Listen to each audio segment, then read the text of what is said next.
everyone, it's Dianne at Minerva, and today I'm going to share with you a make for a jacket. It's a fleece jacket, McCall's pattern number 5252, and as you can see there are 6 looks that you can create from this pattern.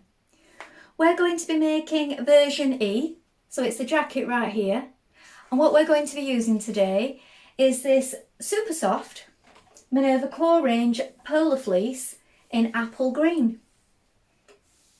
It's a lovely bright colour, super cosy for a jacket. Now, should you wish to sew along with me today, everything will be tagged below so you'll have everything you need to get started. Remember to wash and prepare your fabric before you begin to save on any shrinkage later on. And then when you've done that, we're going to take a tape measure, locate our sizing on the back of the pattern, and when you're sure of the perfect fit, we're going to go and cut our pattern pieces together. So let's go and do that now. Here are the pieces for our jacket. This is your back piece. You're going to cut one on the fold. This is the centre back fold here. Make a note of your markings. This is the side front. You're going to cut 2 pieces. Make a note of your circles and your markings. This is a straight grain.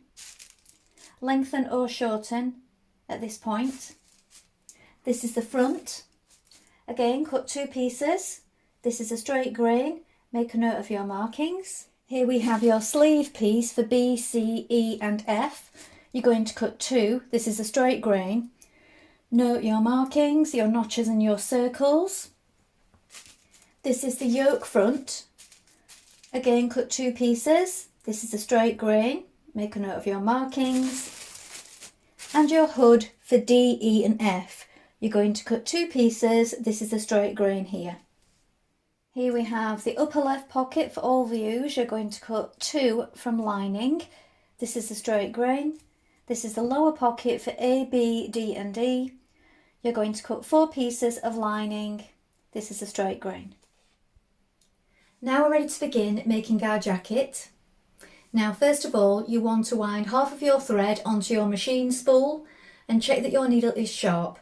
I'm using a universal size 80 today. You may wish to test this on a piece of scrap before you begin. Then we're going to take our front yoke pieces and our back piece of our jacket and stitch it together at the shoulders. Let's do that first of all. So you may want to pin this in position first of all, matching your notches at the shoulders. And it's a 1.5 centimetre seam allowance.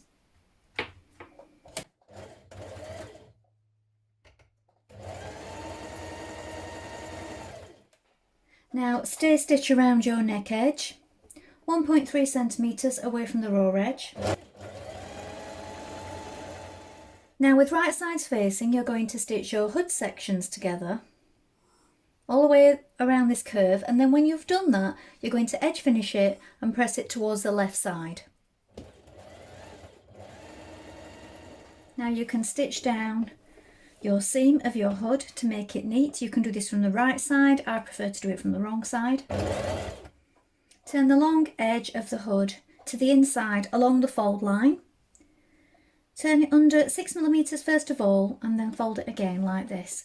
So I notched my fold line here at either side so that I could clearly see. Next, pin your hood to the back of your front yoke and back piece. So here is your neckline. You're going to line up the centre point of your back with the centre seam of your hood.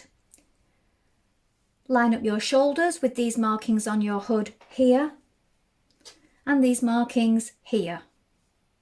When you've done that, we're going to stitch that in place.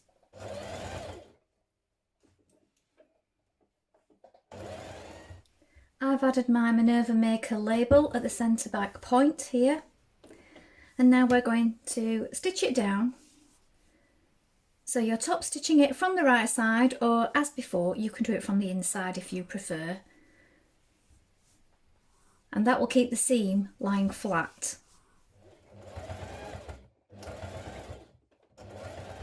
At this point, we're going to stitch 1 lining pocket piece to the side front and front pieces at the markings.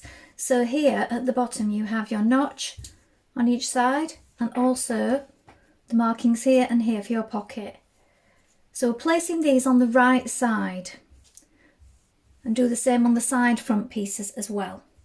Then we're going to stitch down here in the seam on each piece before stitching them together on this side. Here, look, where your notches are. Now pin your right front and your right side front together like this. So right side's facing and your pockets here are facing outwards like this. We're going to stitch down this seam to here, reinforce, skip over this bit here and then stitch the bottom part. Again, reinforce here at this part of the pocket and down. So we're leaving this gap in between for your pocket opening. Do that first of all. Now open up your front panel like this so your pockets are facing one in each direction. Look, they're still running free. And what we're going to do is we're going to top stitch from the top down here around this pocket opening and down to the bottom. So it's one straight line of top stitching going all the way down this side. Make sure that you've got this pocket this way so it doesn't get caught.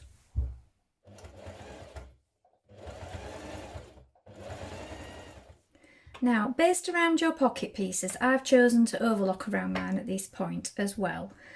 And both pieces want to be facing towards the front. So this is the front piece, this is the front section. You can see there's the underarm when it's opened out. This is the front, and what we're going to do is we're going to catch it in that front seam there. So just tack it down or baste it in, machine baste it now.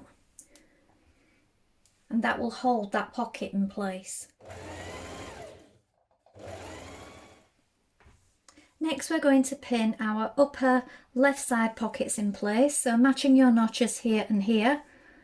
Pin one on each side, so the left front and the left side front, and we're going to stitch down them in the same way that we did the bottom of the pockets. Again, with right sides facing, you're going to place your side front on top of your front like this, with the pockets facing this way. Just secure it a little at the top here. Skip over the opening, back tack, stitch this section here, back tack again, skip over this opening and stitch from the bottom of the pocket here to the bottom. Again, you're going to open up each pocket to each side and top stitch all the way up that central front seam, making sure that you go around the pocket and that your pocket's lying flat and even. Now for this top pocket, you may find it's best if you pin it down from the top and then lightly mark it with chalk. That's what I've done, and we're going to top stitch that one down. Now you're going to pin your bottom sections of your jacket to your yoke here. So flip it over, match your notches and pin it in place. And when you've done that, we're going to stitch that in place. When you've stitched your seam, you're going to press it up towards your yoke.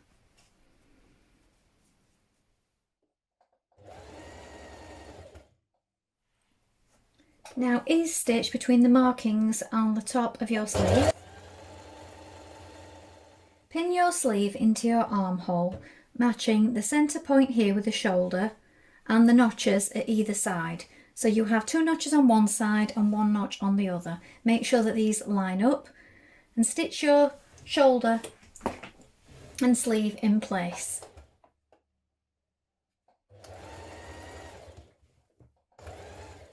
Now pin your side and underarm seam, and we're going to stitch this. Now at the underarm, I would lap the seam like this, one going one way and one going the other where you've attached your sleeve, because it is very thick there. Stitch that seam in place, and then when you've done that, you can edge finish either overlock or zigzag. Now you're going to hem your sleeves. Now you can turn it under first and then turn it again, but it is quite thick, so I've overlocked mine just to make it a little easier, and it is a 2.5 centimetre hem, so I'm going to do a single fold to that amount. You could try it on first just to check the length on you or the person that you're making it for.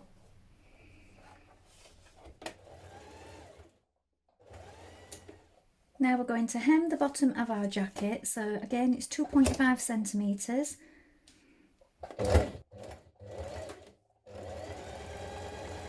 Now change to your zipper foot and pin your zipper down the front of your jacket.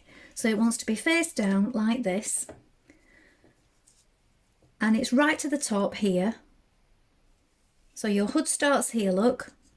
And this is the top of your jacket.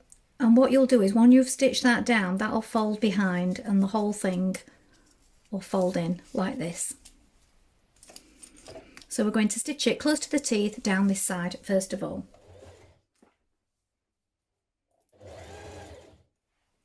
Now pin your zip up the other side, but do make sure that you line up the points such as where the yoke is and make sure that it's exactly spot on, and also the neck here. So just check that before you stitch it in place.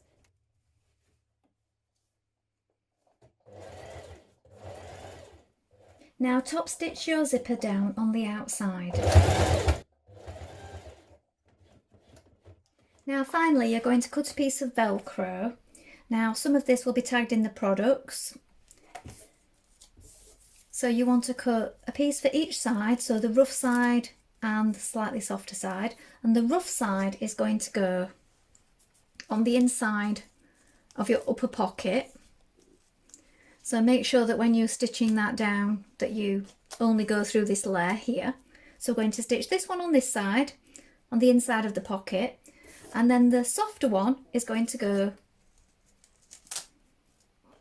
on the back of the pocket here, so that that fastens and keeps it together closed.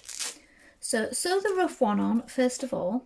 So be careful to keep your upper part of the pocket out of the way while you're doing this.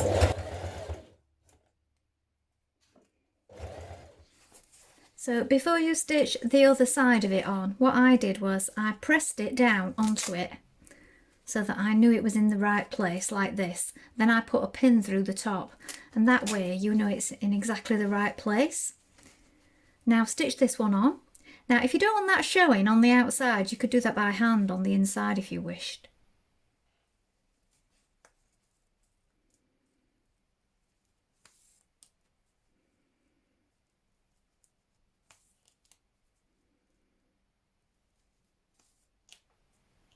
Well, I hope you've enjoyed sewing along with me today. This is a really versatile make, and as you can see, you can make lots of different variations on the pattern. If this green is not your thing, we have this fabric in every colour, so you're bound to find one that you love. Have you made this pattern before? Please let us know in the comments below, along with any photographs. We'd love to see what you've been making. You can also take a look at the Minerva Craft Club to get 10% off all your orders for a whole year. And of course, create a free account with us to connect with our wonderful worldwide sewing community. And I think this pattern is also one that you could play around with a little bit. Because of these front panels, you could mix up the colours, do some colour blocking, or maybe use a print mixed with the polar fleece. Something to think about for next time. Well, that's all from me for today, but I hope to be back with another sew along really soon. If you like what I'm wearing today, this is another one of our viscose challis fabrics. This one is called Ebbing Light, and I'm wearing McCall's pattern for a blouse 7978 should you wish to make this. I will tag all those products below also. Thank you for watching today. Bye for now.